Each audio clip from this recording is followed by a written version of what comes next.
आणलेलं आहे म्हणून मी इथं बोलायला हिम्मत केलेली आहे. चाकूरकर सर, मी बोलू इच्छिते इथे.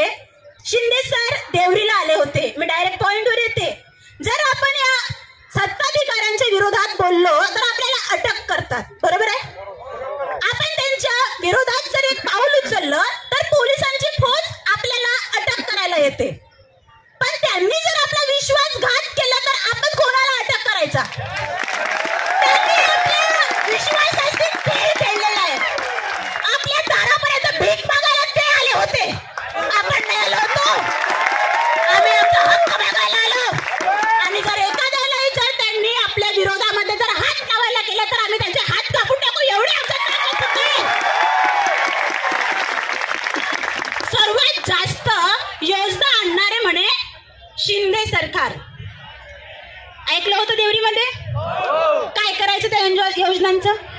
काय करायचं? कार्यमुक्त केलं साहेब आम्हाला. कार्यमुक्त करतात कोणाला? कोणाला करतात? एका व्यक्तीला फासावर लटकवलं का? कारण की शिवबांच्या नावाची अवहेलना केली. शिवबांनी काय केलं? कधी प्रजेला धोका दिला? मावळ्यांना एकत्र केलं शिवबांनी. कशाला केलं? मावळे त्यांची ताकद होते. मावळ्यांनी गणमिकाव्यांनी युद्ध लढलं. पण जेव्हा अफजल खान त्याच्या विरोधामध्ये उभा झाला, त्याची जेव्हा तो फसवणूक करायला निघाला, तेव्हा या शिवबाने काय केलं होतं माहित आहे आपल्या सगळ्यांना, सांगायची गरज नाहीये. आम्ही त्या शिवबांचे मावळे आहोत. आम्ही बोलणारे नाही.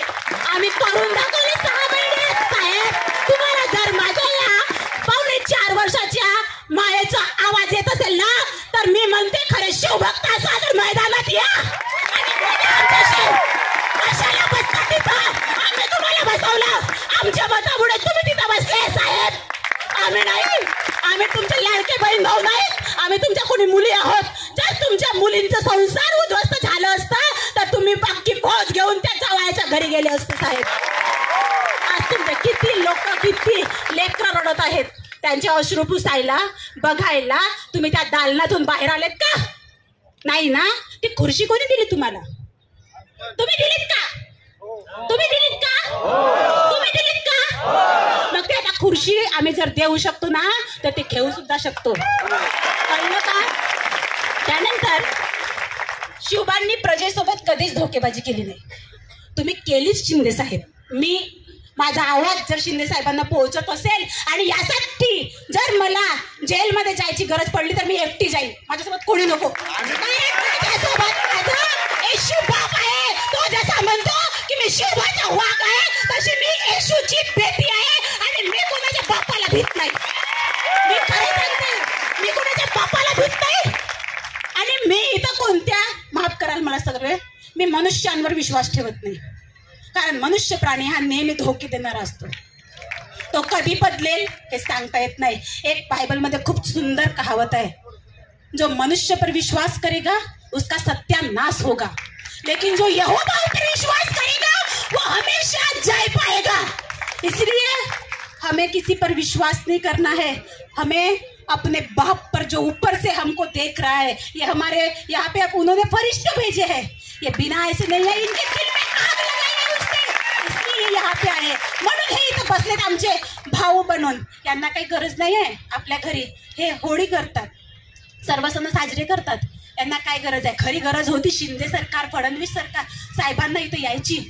हे इथं आपला परिवार सोडून आलेत. आणि आम्ही, माफ करा, मी पहिल्यांदाच आली इथे. माझा मुलगा, त्याला माझ्याशिवाय कोणीच नाही आहे, देवाशिवाय आम्हाला कोणीच नाही आहे. मी 6 महिने गेली साहेब शाळेमध्ये. छोट्या मुलाला समोर घेऊन गाडीवर बसवून 7 किलोमीटर ड्युटी केली.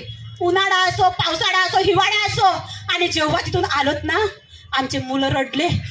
जे आम्हाला इथं, आम्हाला तिला नाही, मी सॉरी, मी आपलं नाव सुद्धा सांगते पुन्हा. मी श्वेता मेश्राम, गोंदिया जिल्ह्यातून आलेली. आणि करटी बुजुर्ग म्हणून गाव आहे, तिथे जिल्हा परिषद हायस्कूलला जॉब केली मी 6 महिने. आणि काय दिलं साहेब? भीक. आम्हाला कार्यमुक्तची भीक. काय करू त्याचं? काय करू? कपची औषध म्हणून माझ्या मुलाला चारू पाजू, की त्या शिंदे साहेबांच्या गळ्यात नेऊन तिचे चहा म्हणून पावडर करून पाजू? काय करू? शिंदे साहेब तुम्ही म्हणता योजना मी आणलो, मग फॉलो करा ना. हा, फॉलो करा. आम्हाला तुम्ही 6 महिन्यासाठी ठेवले, आम्ही काम केलो साहेब, तसं तुम्ही काम करा. तुम्ही आम्हाला म्हणता 5 महिने दिलो, 5 महिने देऊन काय करायचं? मग ठीक आहे, तुम्ही आम्हाला 5 महिने दिलात, आज माझ्यासोबत म्हणा ऍक्सेप्ट आहे म्हणा. एकदा मी तुम्हाला सांगते, ऍक्सेप्ट आहे म्हणा. तर आहे सत्ता सुद्धा 5 महिन्याची असायला पाहिजे. काय खेळ खेळता? खेळ सुरू आहे. शिंदे सरकार, फडणवीस सरकार, अजित पवार दादा. दादा कुणाला म्हणतो? ती बहीण आर्त हाकेने जेव्हा तिला पीडा होते ना, तेव्हा त्याला दादा म्हणते आणि राखी बांधते. तो हात काढून टाका भगिनींनो, जो हात आपल्यासाठी येत नाही. आणि ते भावांनो, त्याला दादा कधी म्हणू नका, अशा लोकांना किंवा सरकार सुद्धा म्हणू नका जो आपल्या प्रजेला बघत नाही. काय करायचं? मला माहित आहे प्रत्येकांच्या आतमध्ये एक आग आहे आणि प्रत्येक जण त्या आगेने आज इथं आलेला आहे. तरी सुद्धा मी काहींमध्ये निगेटिव्हिटी बघितली. मला सांगा, हे तुम्हाला कधी मदत नाही करू शकत जोपर्यंत तुम्ही पेटणार नाही. जोपर्यंत तुम्ही पेटणार नाही ना, अख्खा साक्षात परमेश्वर जरी आला ना, तुम्ही काहीच करू शकत नाही. तुमचं काही होऊ शकत नाही. मी सरळ सांगते, काही होऊ शकत नाही. पण आज इथं जर तुम्ही प्रण घेतलं तर ह्या आझाद मैदानाला नाही, अख्ख्या मुंबईला तुम्ही आग लावून ठेवू शकता. कळलं का? आज काही छोटे मुलं घेऊन आलेले आहेत, काही छोटे मुलं सोडून आलेले आहेत. मी सुद्धा माझ्या छोट्या मुलाला सोडून आलेली आहे. आणि असं नाही की भाऊ ग्रेट नाही आहेत, भाऊ सुद्धा आपले परिवार, आपले कामं सोडून आलेले आहेत.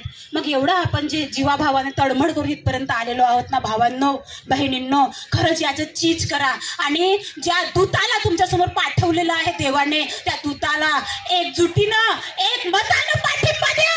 एवढंच माझं म्हणणं आहे. तेव्हाच तुम्ही सक्सेस व्हाल, तेव्हाच तुम्ही सक्सेस व्हाल. आणि खरंच चाकूरकर साहेबांनी जे म्हटलं ना, त्याला तुम्ही खरंच मान्य करा.